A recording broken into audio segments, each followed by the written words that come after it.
Hey, how are you? I'm good. How are you doing? Good. How are the girls? They're great. That is what happens. I saw Ruby on the bus the other day. I didn't recognize her. I know lots of people don't. Yeah. So, yeah, she's.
We're going to get a special photo first, I guess.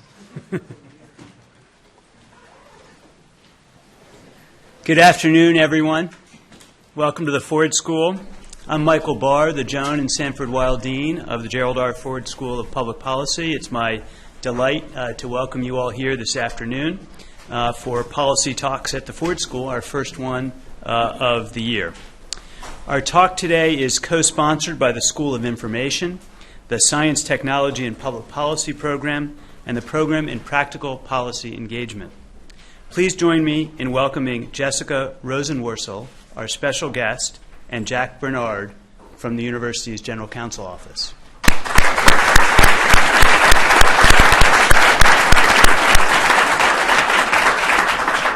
It's my honor to introduce them both, and I'm going to start with Jack, who will be hosting the dialogue with the Commissioner. Jack is the University of Michigan's Associate General Counsel and a colleague of mine on the faculty of the law school. Jack has been with the General Counsel's Office since 1999, and along the way he's taught courses at law, the School of Information, the School of Education, and here at the Ford School. He received his J.D. from the University of Michigan Law School and his Master's in Higher Education from the U of M Center for the Study of Higher and Post-Secondary Education. Jack is an expert on intellectual property, copyright, computing, and cyber right, and First Amendment and free speech, among other topics. I was also learning that he has become temporarily an expert on dealing with special student problems at the beginning of the year.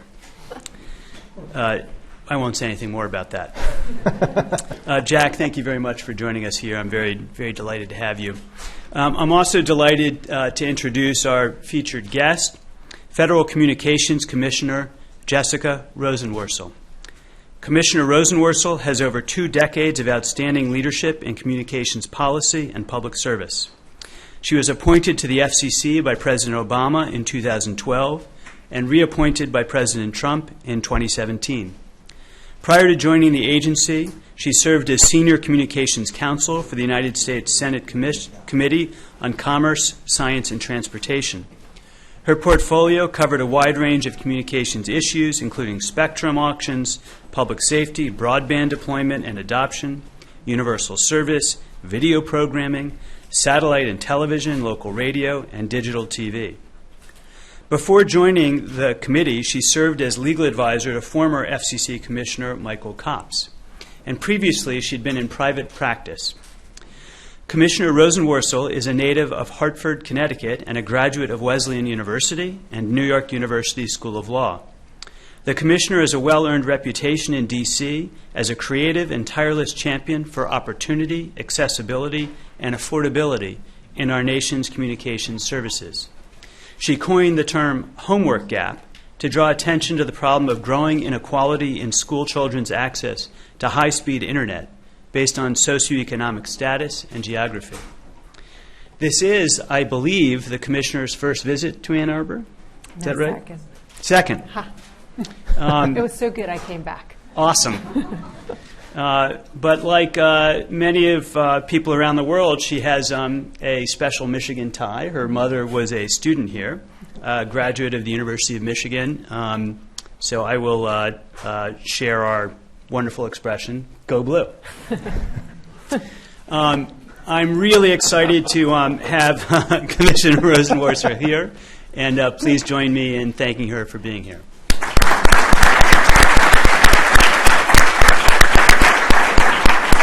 So let me just say a word about our process.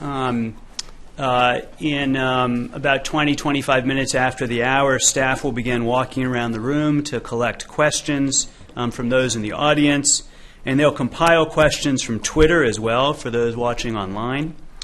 Jack will transition us into the Q&A, and the Commissioner will take your questions. The Q&A will be facilitated by Ford School postdoctoral fellow Molly Kleinman, who manages the Science, Technology, and Public Policy Program, along with Ford School students Jackson Voss and Lindsay McCochie, who are right here. With that, let me turn things over to Jack, and I very much look forward to the conversation. Thank you. Thank you. Well, welcome again to Michigan. We're really happy to have you here, and you can see you've got a full audience. Well, thank you. I thought we might start with talking a little bit about how you got here. I mean, I know that the dean gave a little bit of your bio, but I'm wondering if you might share a little bit more about yourself. You know, I was asked this question earlier by some students, and I think the way I put it was, there are those people who knew what they wanted to do from day one, and they took every job and took every class in service of that goal and studiously reached that goal. I was not one of those people. They didn't go like that. I came from a family of scientists, including my mother, who went to graduate school here. And the most rebellious thing I thought I could do was go to law school. So I went to law school. I found myself in Washington. I practiced there for a while, and I worked on the privatization of a publicly owned utility, which, if you spend some time studying economics and engineering and law, is actually quite interesting. And shortly thereafter, I had an opportunity to join the junior staff of the Federal Communications Commission, because a few years earlier, Congress had passed a law known as the Telecommunications Act of 1996. And there was a lot of work to do to implement that law. So I spent time on that. I eventually went to work for a commissioner.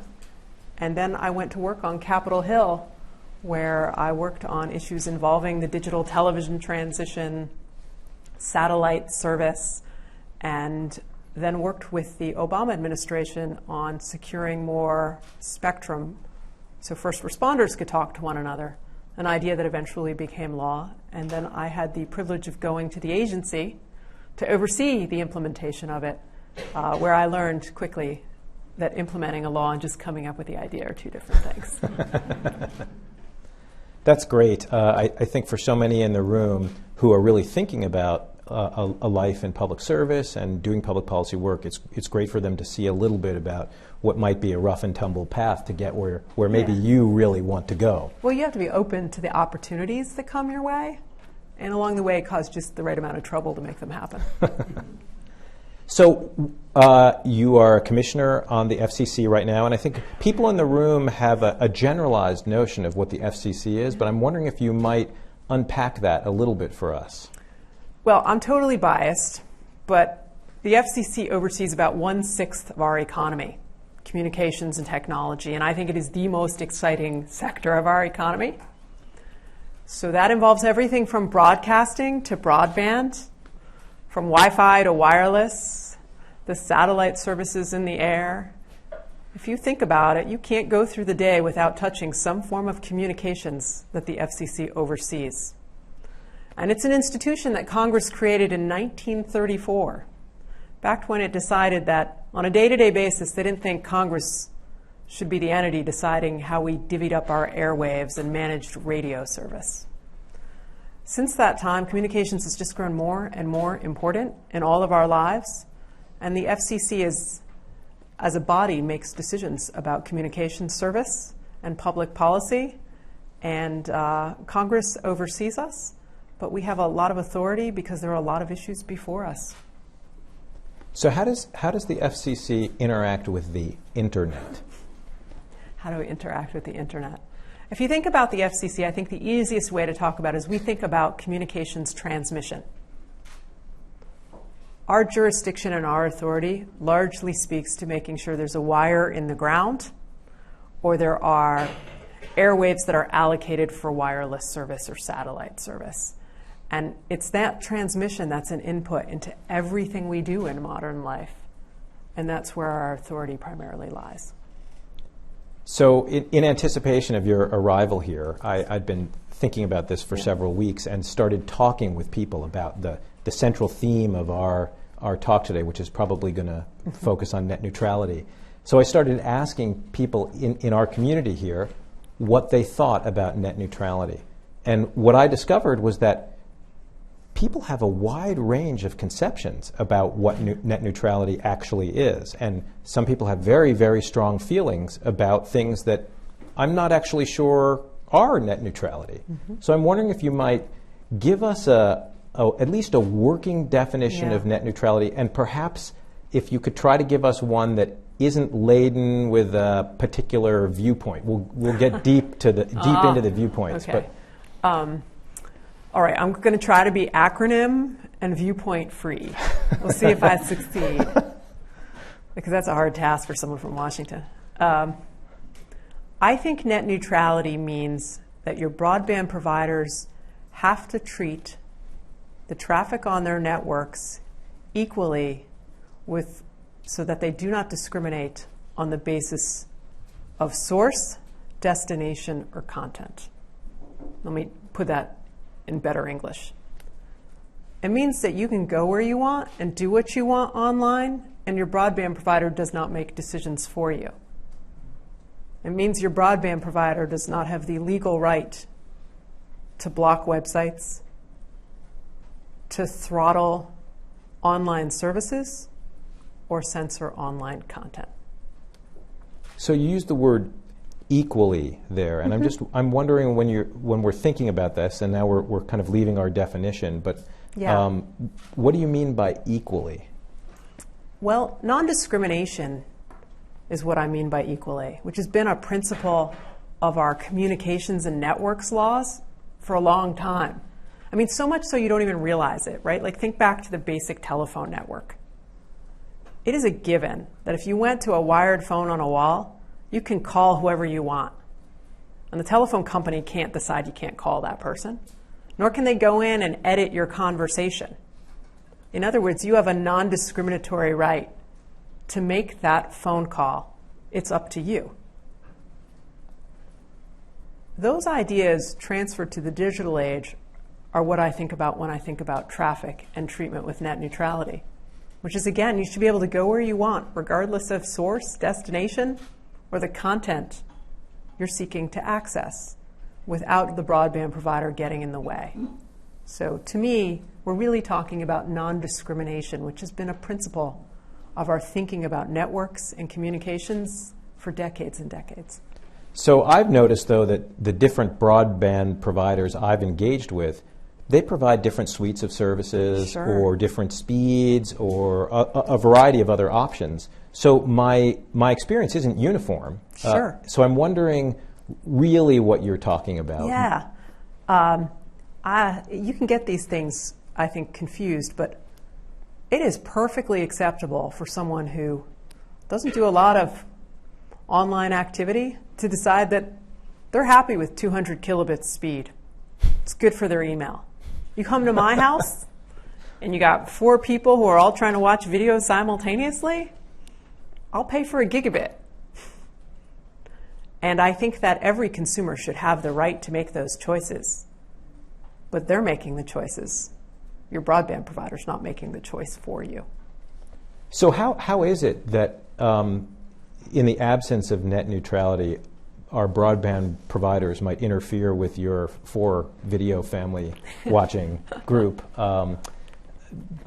enjoying videos online? I mean, what could they do that would undermine your experience?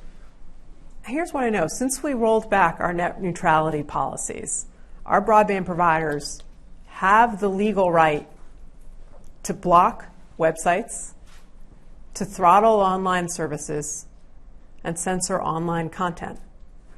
They have the right to go to any entrepreneur or creator that wants to put something online and say, hey, if you want to reach that customer, you got to pay us a toll. So after you give an entity that legal right, you have to ask this question as a matter of public policy. They have that legal right. Do they have the technical ability to do that? Yes. Network management would allow them to do that.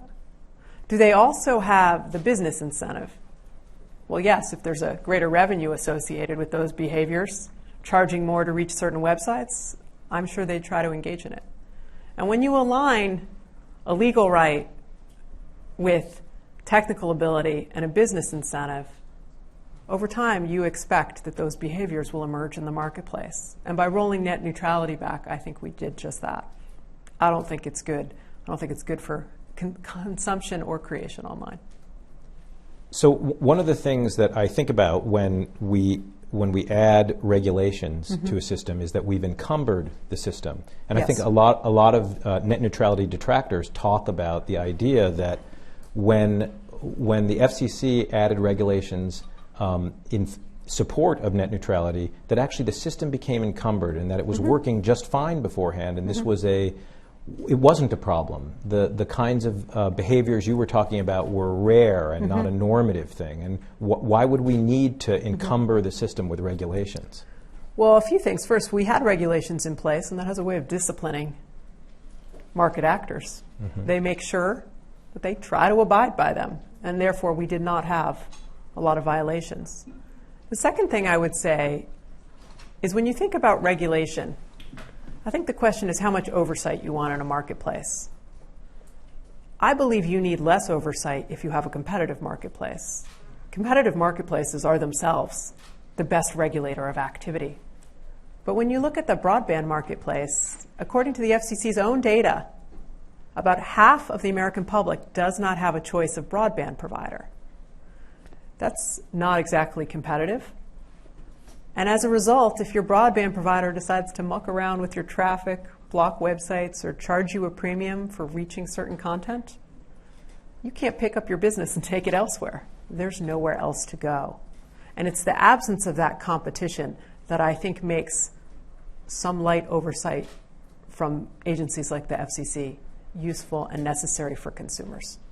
So I want to dig a little deeper there because my own experience with my broadband and cable provider was that even when the net neutrality rules were in place, I felt those constraints you were just describing. Right. That is, my broadband provider only provided so much speed and only so many options, and I felt constrained by that because I really didn't have a lot of choices. Yeah. How is that It's a net huge neutrality issue, though? Well, to me, if the marketplace was robust and everyone had a handful of providers, they would compete to provide you all with the best service. And I do think they make an effort to do that now.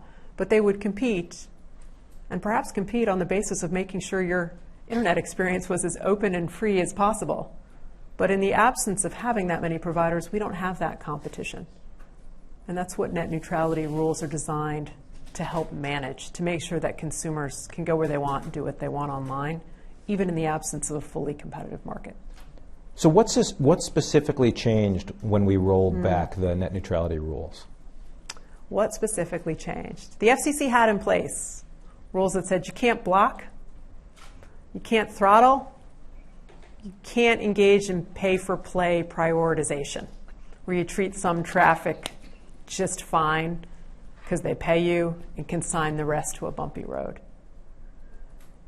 I don't think those policies were radical. They were radically popular. They'd also been upheld by the courts. Speaking as an FCC commissioner, we don't always get the luxury of our rules being upheld by the courts.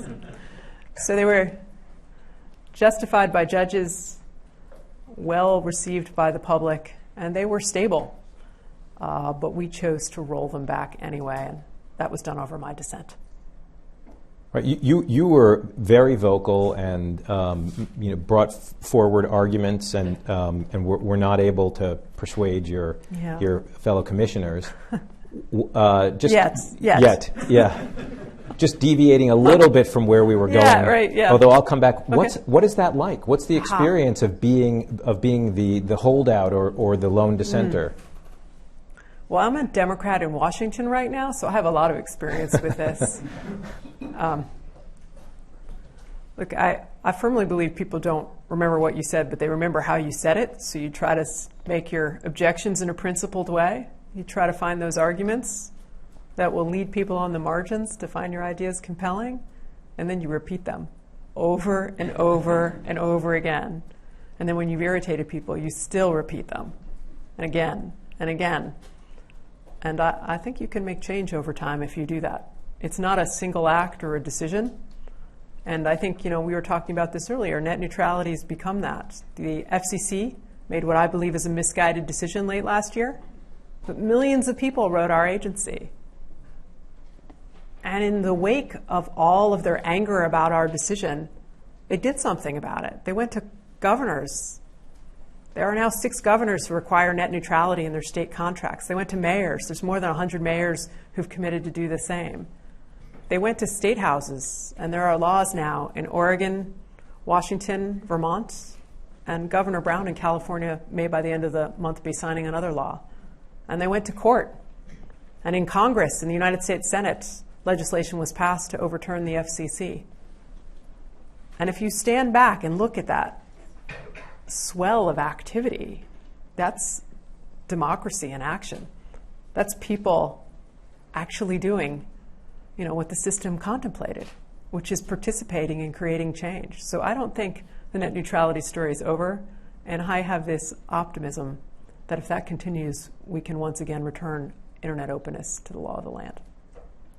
So how do you've had this difference of view on a very public matter. Whether or not people really understand it is still up for debate, I think. Mm-hmm. But you've had this real difference. How do you build collegiality after this kind of schism? That's a really good question. It's one that you should probably ask everyone in Washington. I'll tell you how I do it. I try to decide whatever disagreement we had is like a book that goes on the shelf, and I'm moving on to the next volume. And I try to find something with each of my colleagues I might be able to agree with on them.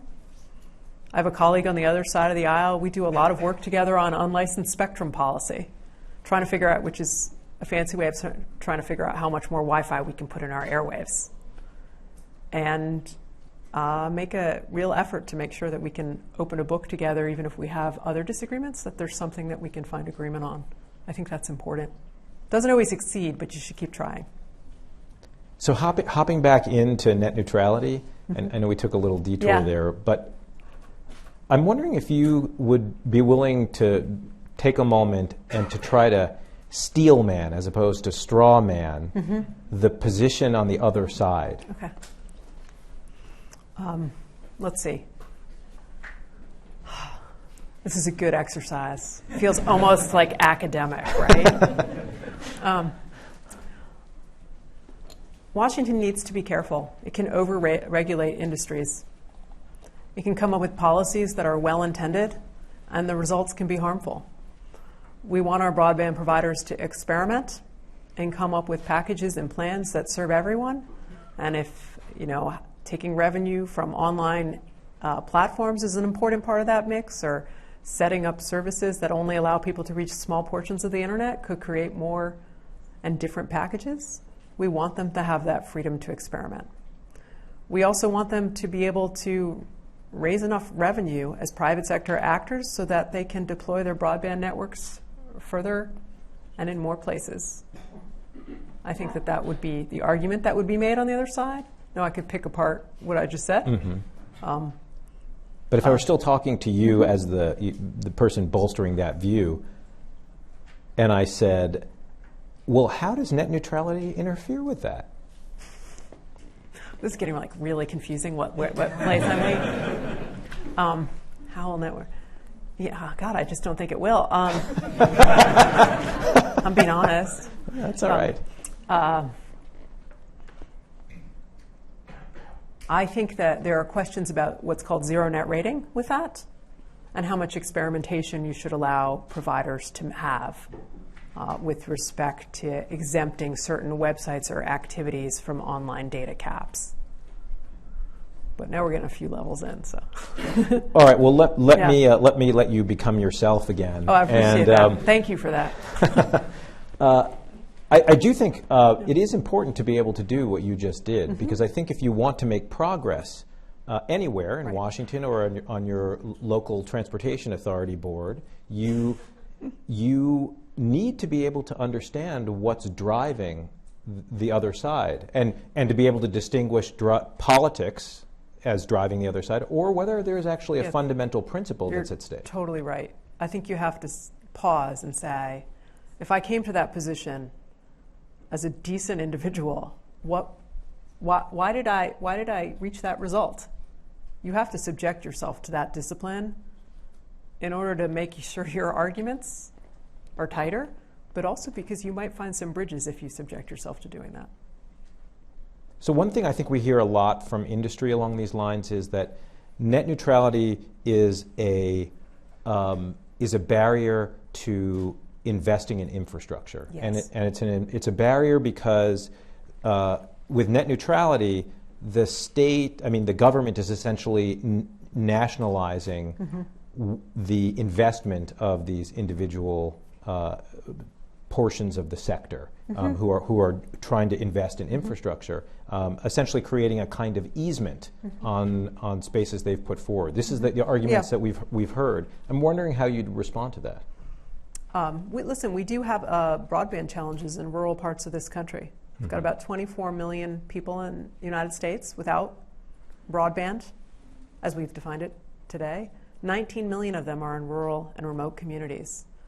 And instead of having theoretical arguments about net neutrality, I would like to map where those people are and identify how we're going to build support programs for the infrastructure and new technologies that is going to make serving them more feasible. When you say we, do you mean we, the government, or We as a nation, collectively, both public sector and private sector actors.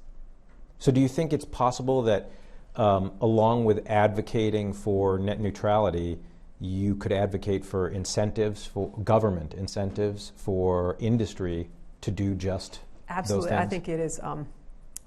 Those two things are not inconsistent. Right. You can do both things at the same time.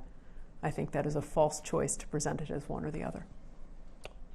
So getting back to this idea of equality, could it not be the case that maybe less than equitable service might actually be better for the whole? I mean, for instance, think about things like roads, where we give a preference to some vehicles, perhaps vehicles that are traveling with more than one person in them. Or at the grocery store, you know, there's a line for cash and a line for credit card. See, but here's the premise that you have there. There are multiple lines. The point is that there is a lane for traffic with people with, carpools. And there are several other lanes. That is something that is plausible in a market that is competitive enough to sustain multiple lanes. The fundamental problem with our broadband markets right now is even data from the FCC suggests it's not. So I think that analogy has limitations when it comes to broadband service.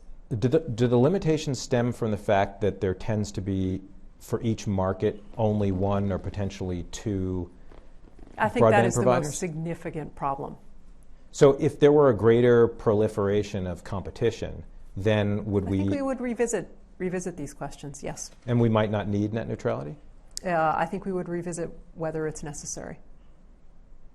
Okay, well, that does make some sense. So one of the things that we frequently see pointed out by people who are advocating for net neutrality is this idea that there would form cartels of relationships of people across industries. So there would be the people who, there would be the broadband providers who liked Netflix and the ones who liked YouTube. Right. And that if you were with one, you'd get one service more quickly, and if you were with the other, you'd get... Is there any evidence for that? I think there's discussion. Some of that is starting to happen. It doesn't preclude you from reaching the other. But, we're all super impatient. That little circle of death comes up on your screen. And I don't know about you, but I'm surprised at how swiftly I click off that and try to find something else. And even the slowest bits of throttling can change consumer behavior. And if you think about it, what you just described is also really, over time, corrosive for entrepreneurship. Who's that person who's going to come up with some new video site? How are they going to find a way to get into the marketplace when it's been divvied up between these major providers, so that ordering your internet service is more like ordering your cable service where you choose channels? That's, I think, the greater concern over time is for entrepreneurship and the inability to develop new services that may not be able to afford the premium that's paid for those sweet speeds that prevent you from having that little circle go round and round. I suppose that creates an obstacle for the argument for net neutrality, because it's really difficult for most people to imagine the world a lot different than it is right now. Right. That's right. Absolutely. So how do you overcome that? It's hard. I can point back to a whole bunch of small episodes where voice over internet protocol provider was denied service. Another time when Google Wallet and FaceTime were not available on certain services. But the truth is, with consumer pressure and net neutrality laws in place, we were able to override those. On a going forward basis, I think my agency has denied itself the authority to fix those problems. And I have concern that absent our pressure combined with consumer pressure, it won't be so easy to do so in the future. One challenge, given the people in the room here, is that everyone here, or just about everyone here, has access to really high-speed technologies through the university. Town, right? I mean, if you look on a map of the United States, some of the best broadband is in big university towns. For research, the number of young people, I mean, you all use it in ways that are not available to so many other places in the country, and it's almost hard to fathom. But, I've been in schools where the students can't all get online at the same time to take some standardized tests because it will overwhelm the system. And I've been in towns where there are kids who are just, sitting outside the library late at night because they can't get service up the road where they are at home just to get online. And these things are happening in the United States right now. I feel like if we can create this abundance here, we must be able to figure out support systems and technologies that help get it everywhere. It is a big problem. Yeah, the only time I ever notice a real drag on the system is during football games. Oh my gosh. Maybe you're not the only one. So I think a rare thing has happened, and maybe it won't be rare in the future, but in that lots of Americans now know the name of the chair of the FCC. I know, right? What's that like? Isn't that strange? I think that's strange. I like a little anonymity. I'm okay with it. In one way, on a personal level, I like a little Anna. It's okay. It's not me. But then on another level, I think, well, that's terrific. Because otherwise, we're just making decisions without public input. And we'll get some big industry over here that wants this, and maybe an industry on the other side that wants that. But what's terrific right now is that the public is starting to understand the work of the agency, and they're speaking up. They're letting us know. And I think it's incumbent on public sector actors like myself to figure out how to talk about these things without drowning it in industry-specific language and academic terms, and figuring out how to make it accessible so that a broader swath of the United States gets to participate in decision-making in Washington. I think that's really important. And so there's upside to people knowing who we are and what we do, and it actually leaves me a little excited to realize that that's true. Well, we definitely appreciate you coming out here, even though you prefer a more anonymous approach. But I think it is really important for people to be able to engage. Right. I'm wondering, have you noticed, will there be any, because you're out speaking out against the posture that your colleagues took, does that create consequences? Sure. I mean, people prefer go in any room, someone's going to like you better if you agree with them. I mean, that's the way things go. But I look at what's happening in Washington right now, and I think you've got to speak out, and you've got to speak out consistently on the things you think are most wrong. And this is one of them. So I brought us to the discussion of Chairman Pai, and I'm interested in news that took place recently. As maybe lots of people in the room know, both houses in California passed a net neutrality-like bill for California, and within the last couple of weeks, actually within the last couple of days, Chairman Pai took a very strong position against that, really suggesting that California was illegally flouting federal law. So I'm wondering two things. Yeah. One, what you make of that statement, and two, what you think about the California proposal. Okay. First, listen, he's a nice individual. I have pretty fundamental disagreements with him on some things like this. With respect to California, I think I alluded before that I'm excited. I see democracy in action and state legislatures getting involved. I do think the FCC is in a strange legal position when it comes to issues of preemption with the states. And I don't think you need a law degree to understand this, but I'm going to talk about preemption for a second. The agency in its decision late last year said, oh, we don't have authority. We made a mistake before to have these net neutrality rules.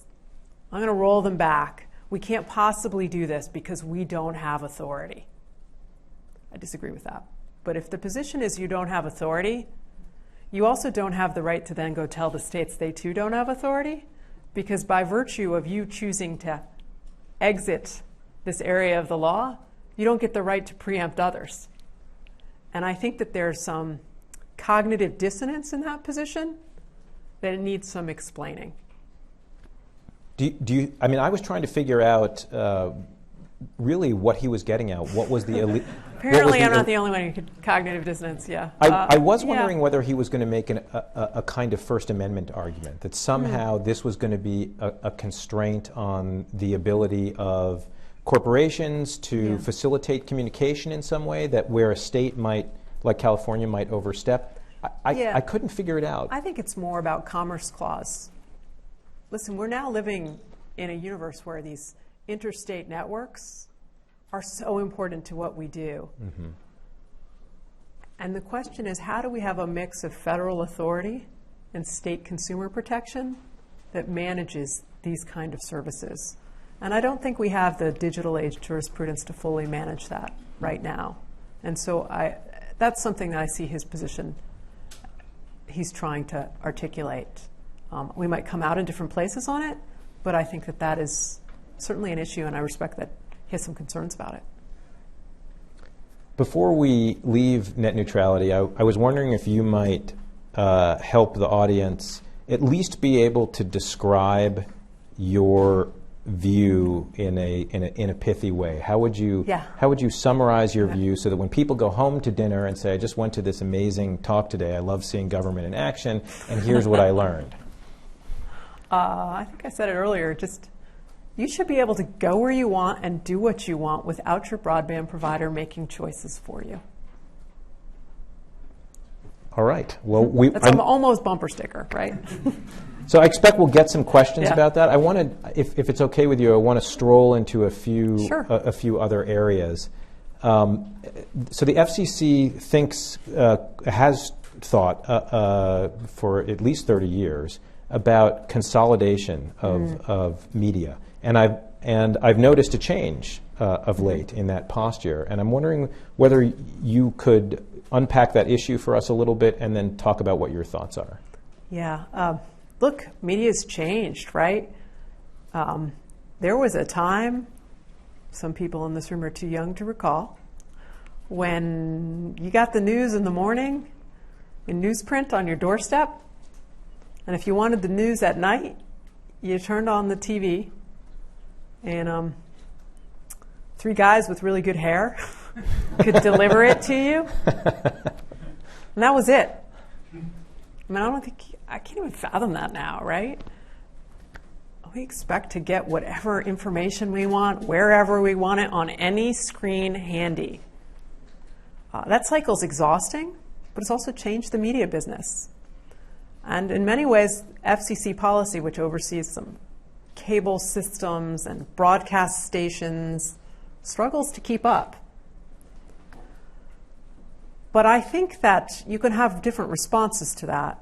And of late, the FCC's response has been, well, we should let there be more consolidation, because these older forms of media need more heft and scale to compete with everything that's new.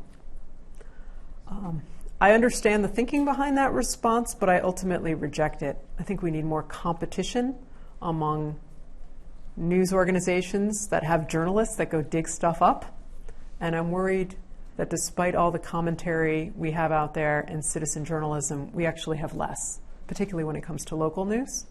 So I'm concerned about the consolidation that we have allowed among broadcasting, though I respect that their model needs some updating for digital times.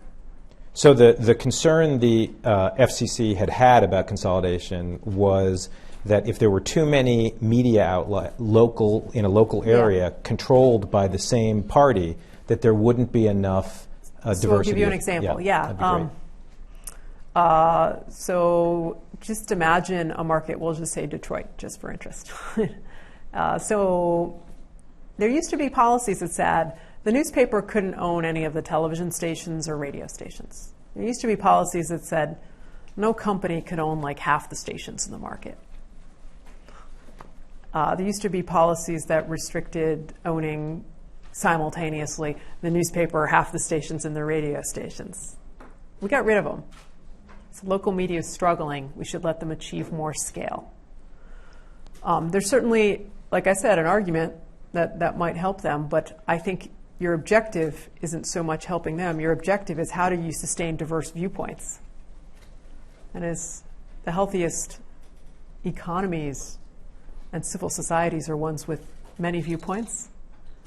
And by reducing the number of owners of some of those stations and newspapers, I don't know that we've contributed to diversifying news points. We've just consolidated them.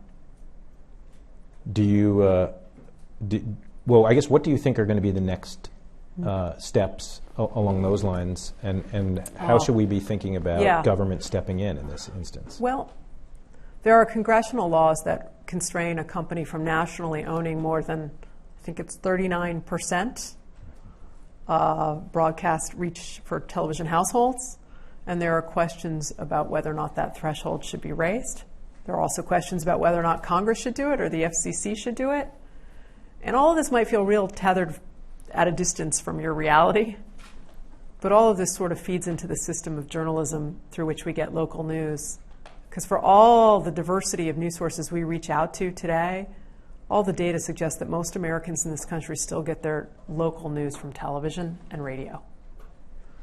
So we got to figure out how to make sure that those sources remain strong, because learning what's happening in our communities really helps us be good citizens.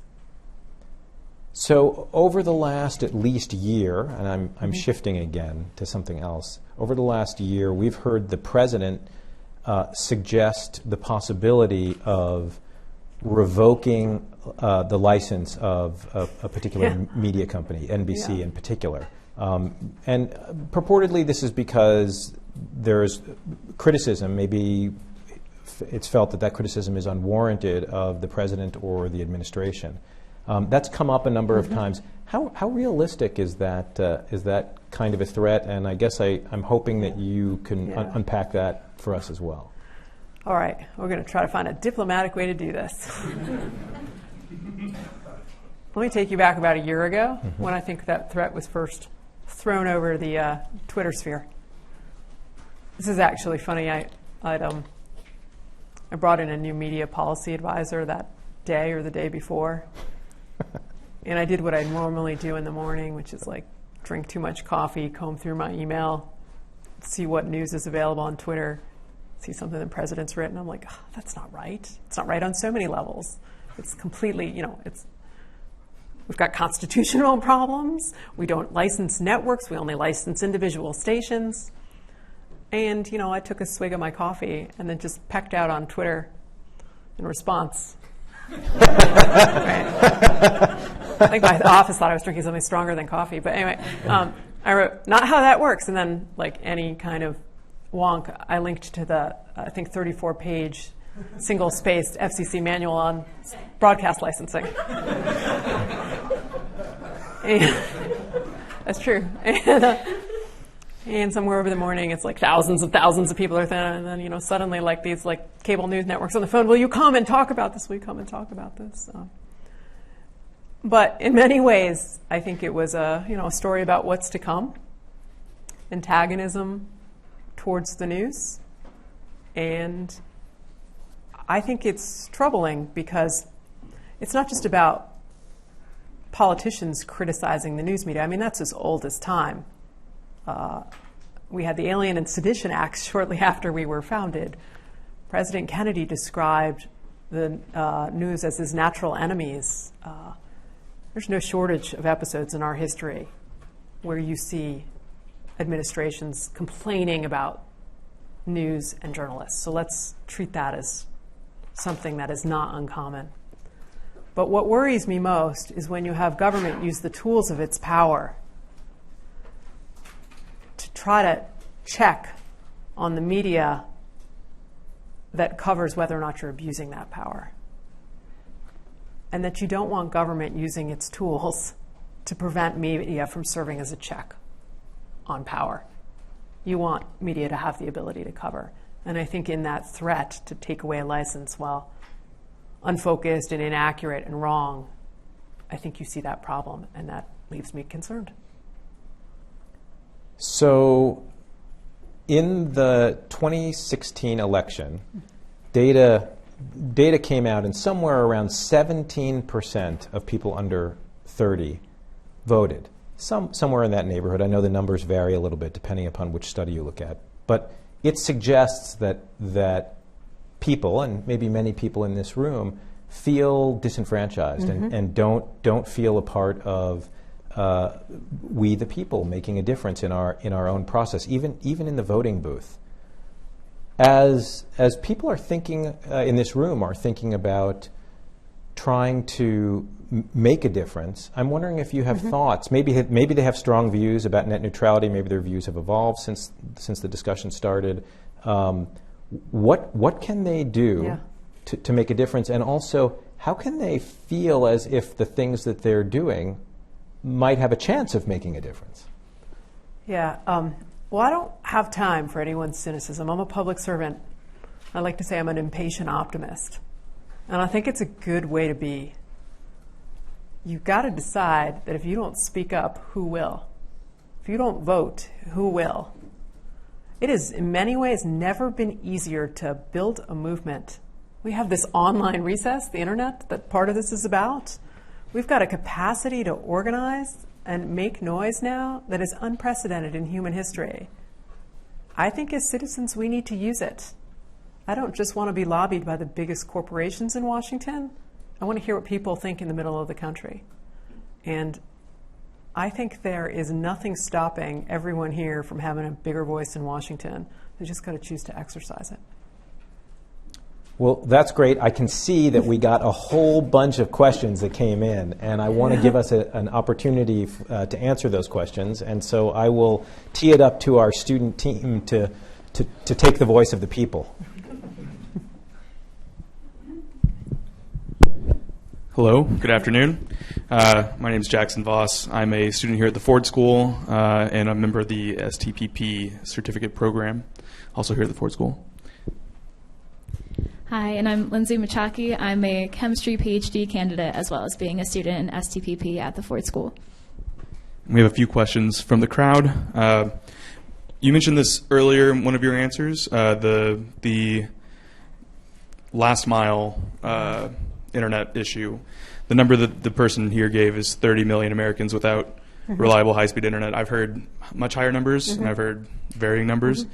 But with respect to this problem, and especially when we're talking about rural, tribal lands, and also the people who live in urban areas who also don't have reliable access to high-speed internet, what needs to be done to connect these people? And the second part of this question is, would this gap exist, or would this gap be as big of a problem if we treated the internet more like a traditional utility? So my numbers are from my agency, 24 million people without broadband. That's unacceptable. You don't have a fair shot at modern life. Most of them are in rural America, but not all of them. Some are in urban communities. And if you ask me, one of the things we should really do as a nation with more accuracy and aggression is something pretty simple. We need to map where broadband is and is not in every community in this country.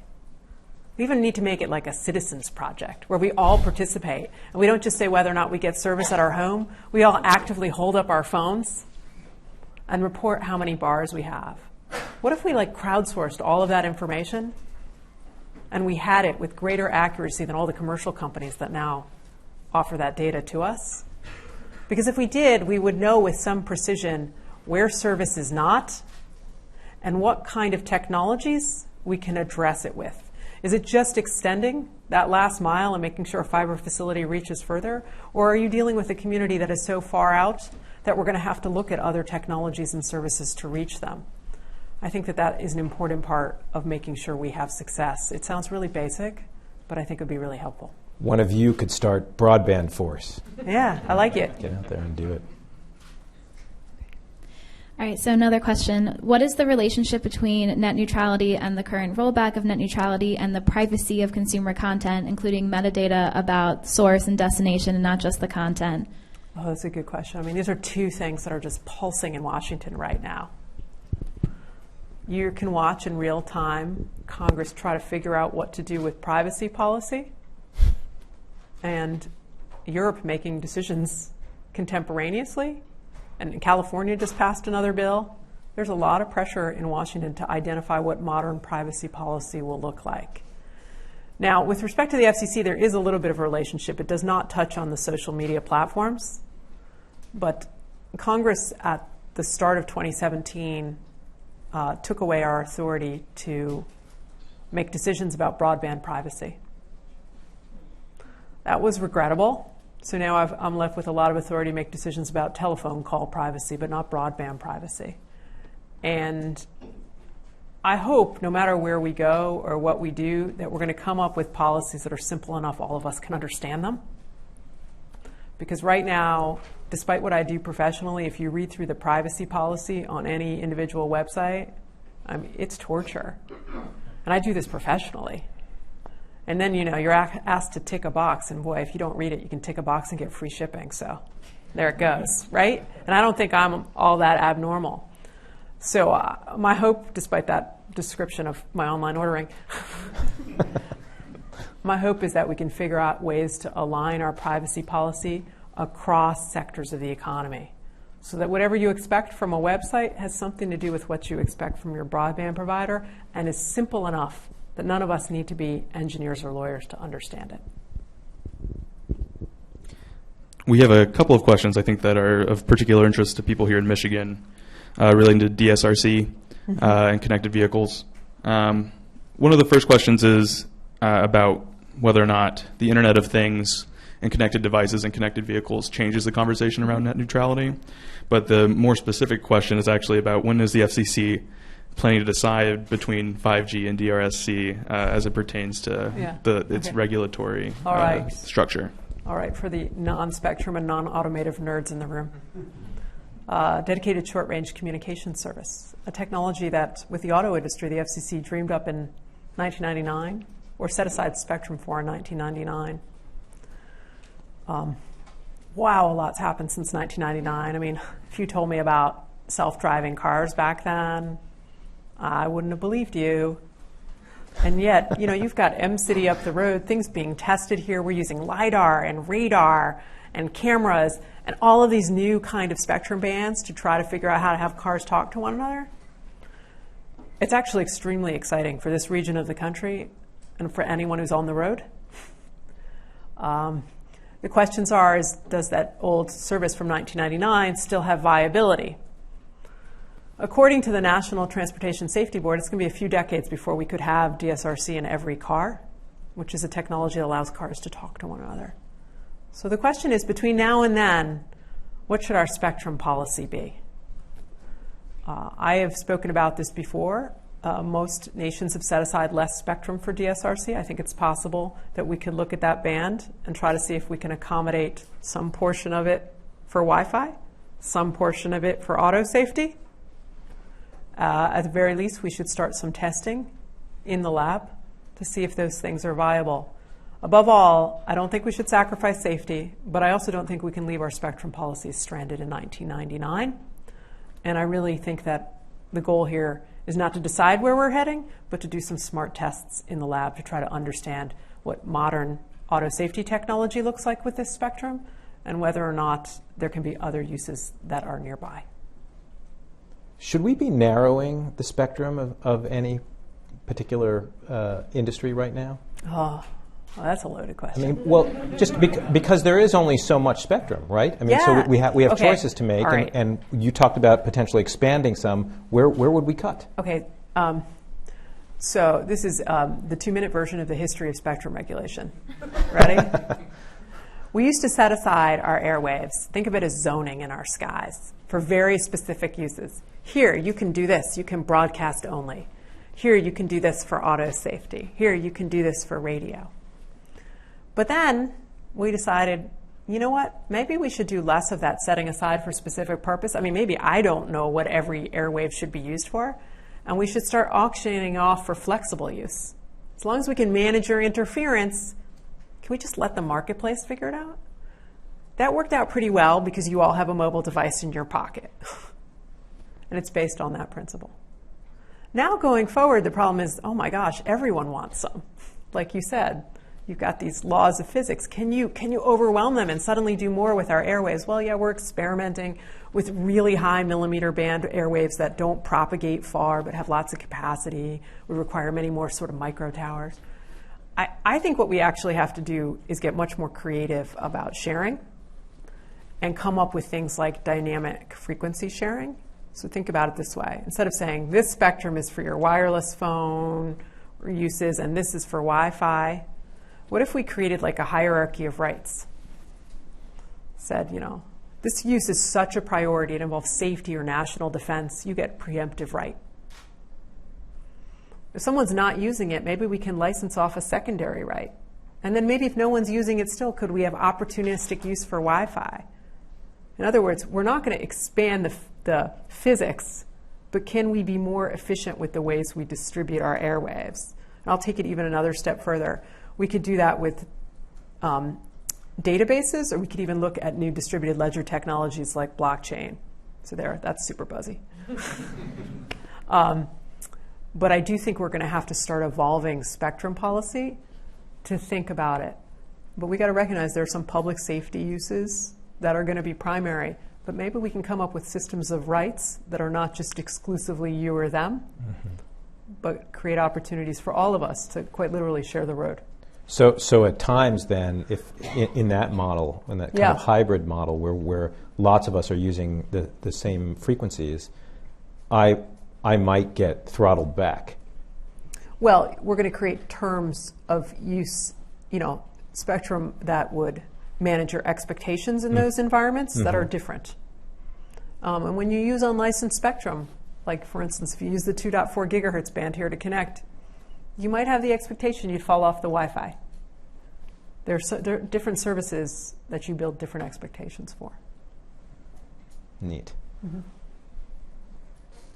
So our next question is, what is your perspective on local publicly owned broadband, such as what's in Chattanooga, and what role do you think that could play in ensuring an accessible and open internet?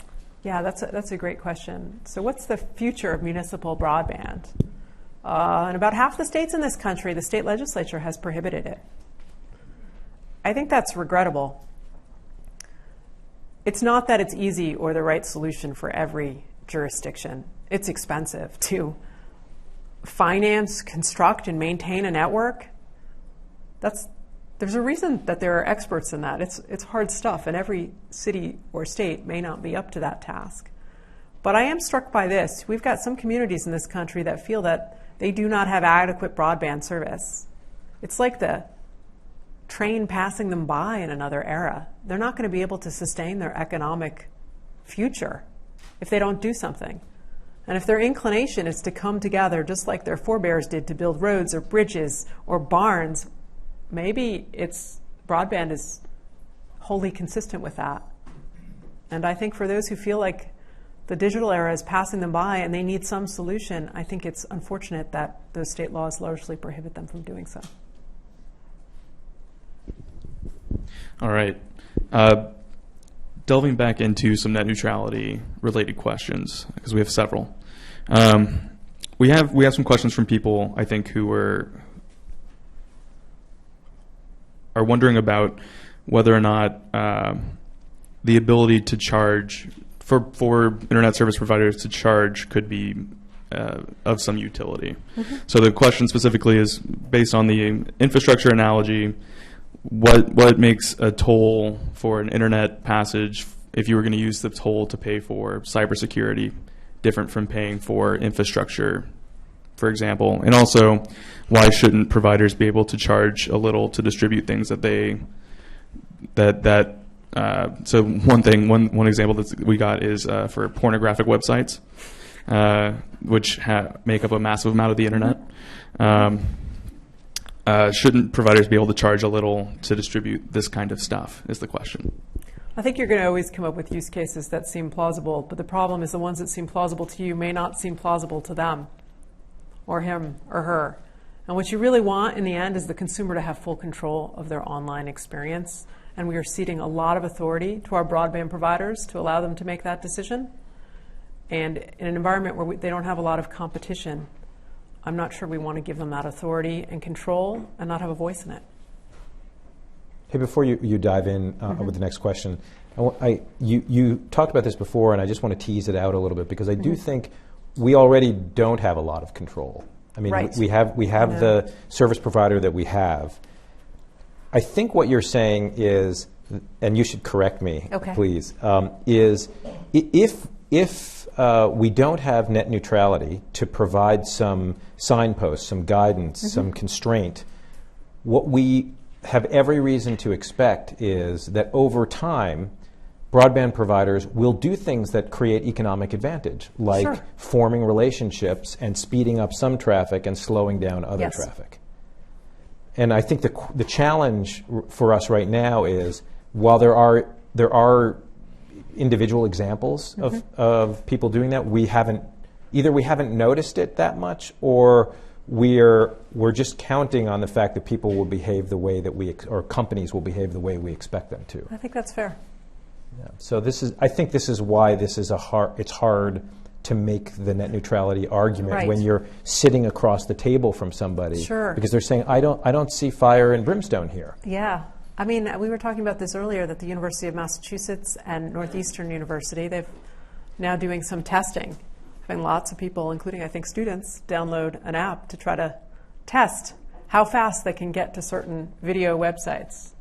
Does it indicate reasonable traffic management, which would entail treating like services the same? Or does it involve some kind of bias for or against certain content? And, this is an interesting university campus to try to do that kind of experimenting on as well. And it's important that we as consumers and as citizens start paying attention to those things and developing ways to test what's happening.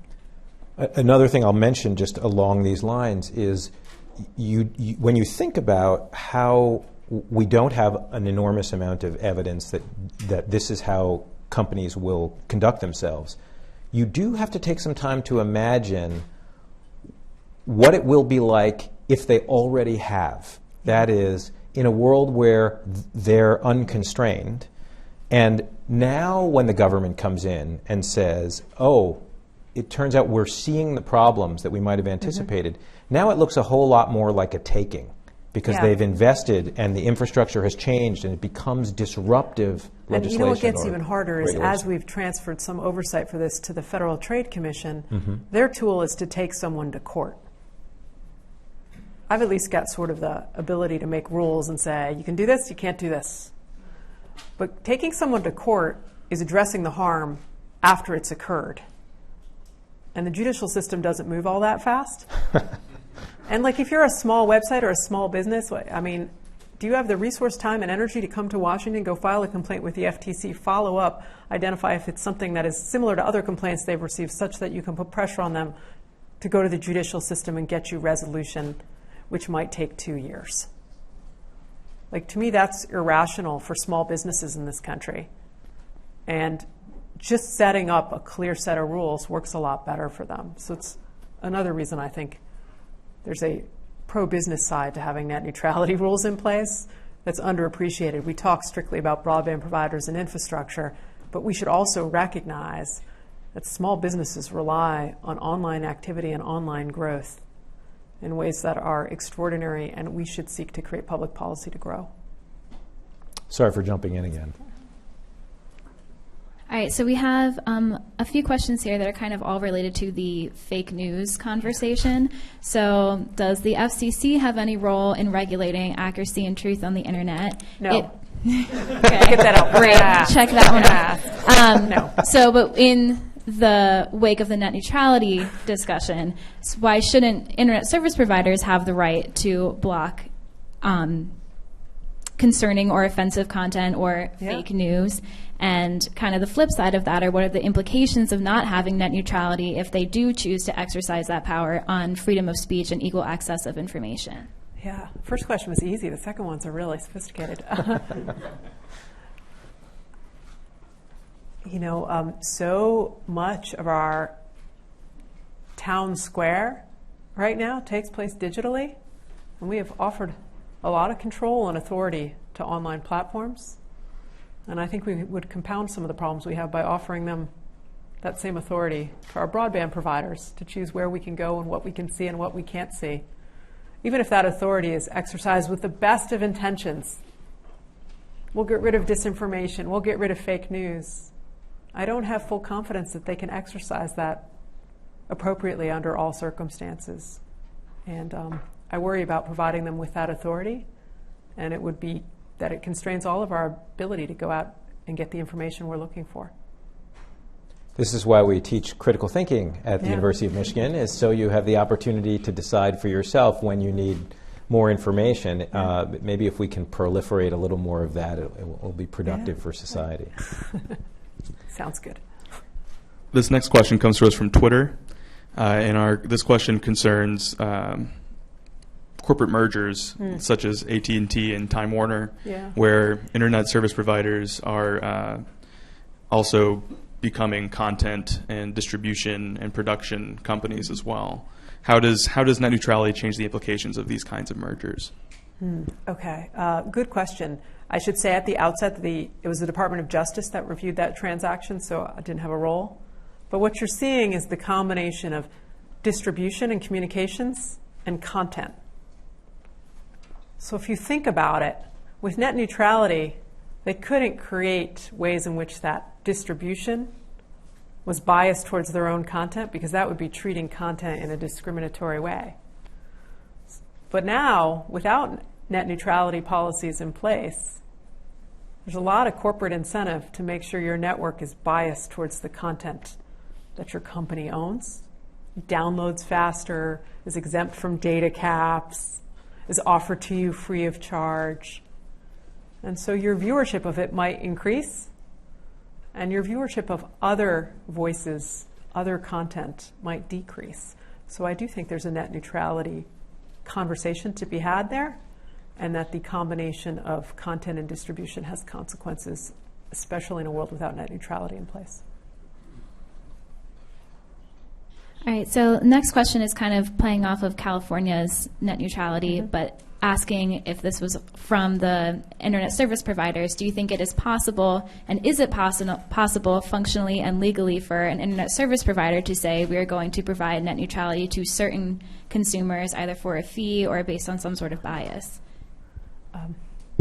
So this would be a world in which net neutrality was available to all of us but for a fee. I believe that they would have the right to do that since the FCC changed its policies.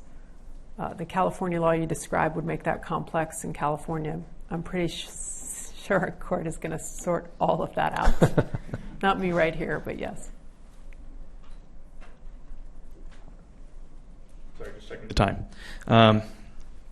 So we have a couple of questions about encouraging broadband competition.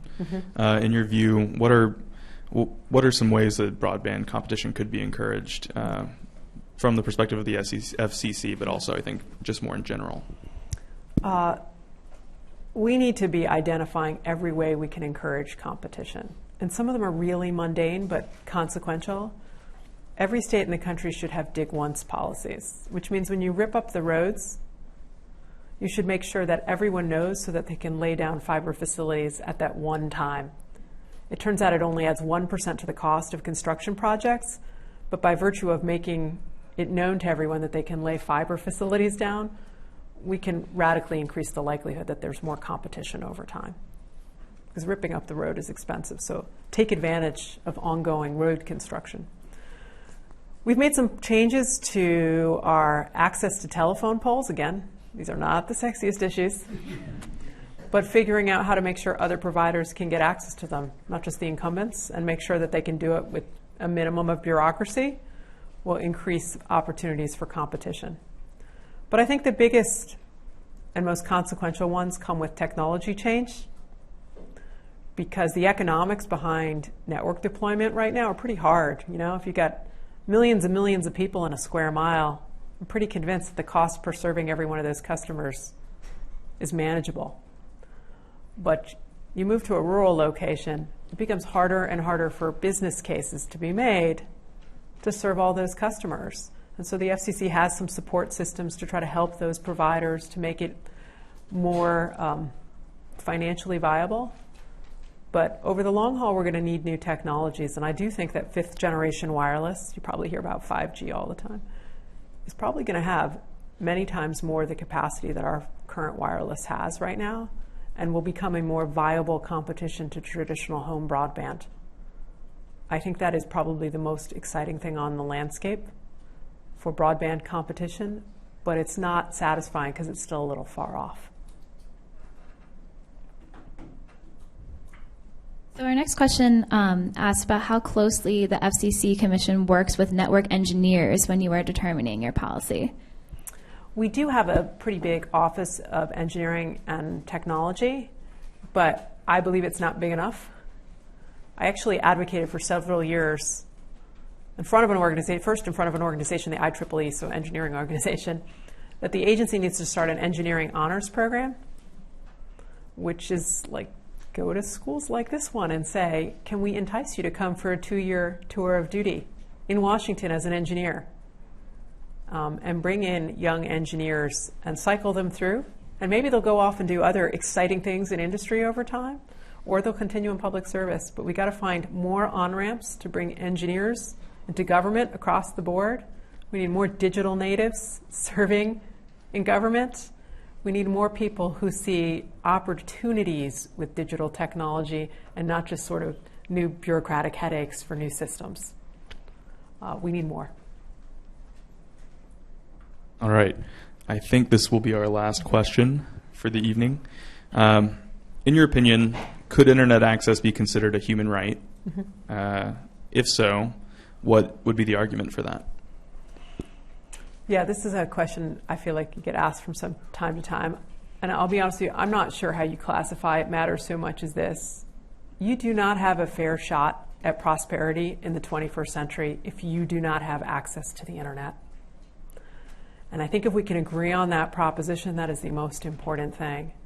So figuring out how we get more people connected in more places at higher speeds in ways that are open, I think is going to be the ticket to our civic and commercial success in the future, and it needs to be a focus of our national policymakers across the board. Well, thank you so much. You've really been indulgent with your time and with your conversation partner. Such good questions. Well, we really appreciate you coming out. Thank you. And please join me in thanking our wonderful panel.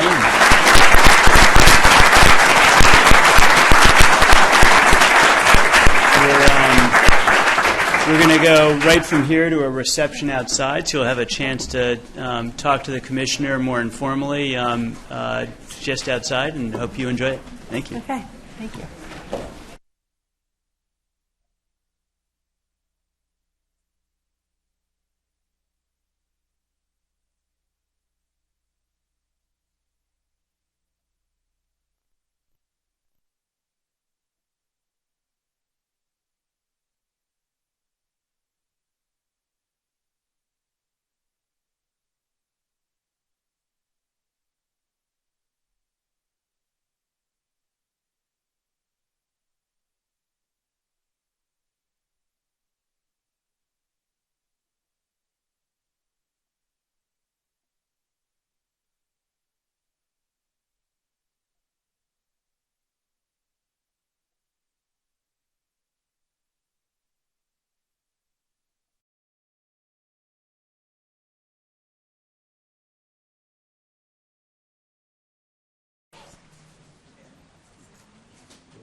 Please join me in welcoming Jessica Rosenworcel, our special guest,